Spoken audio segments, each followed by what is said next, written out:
अब तक रोई।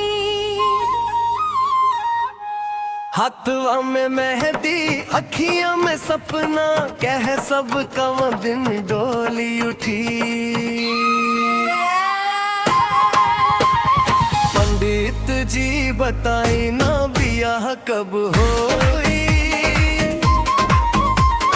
रोज रोज दिलवा इंतजार में होई। तोहरे बतावल दिन सुन के बाबा घरवा में बाजा भी बजोई।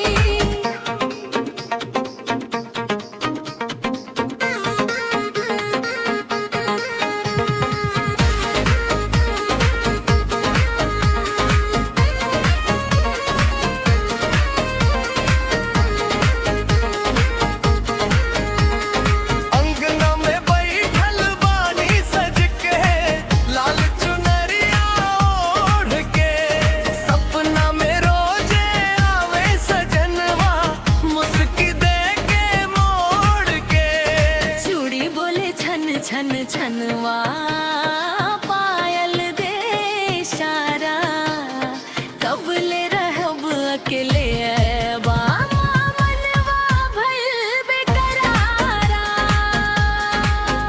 ए पंडित जी जरा गणित लगाई, भाग्य के पन्ना खोल बताई।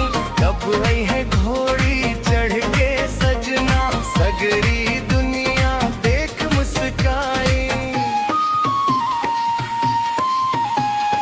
पंडित जी बताई ना बियाह कब होई।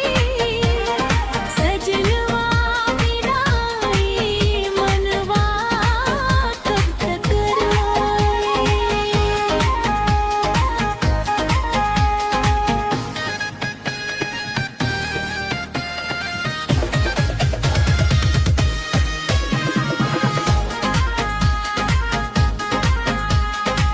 मोबाइलिया में फोटो रखनी, नाम लिखनी डायरी में। रात रात भर जागत बानी, उनकर याद के बीमारी में। माई कहेली अब हो जाई, बाबूजी कहे धीरज धर। पंडित जी के एके बात पे टिकल बा सब करना नजर। पंडित जी बताई न ब्याह कब होई।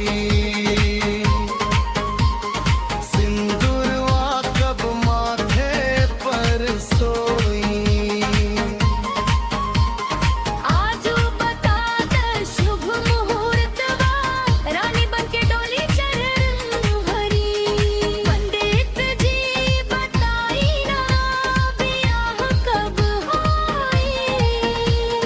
सजनवा संग नहीं की दुनिया होई। तोहरे कहला पर घर भर में खुशियन के बरसात होई।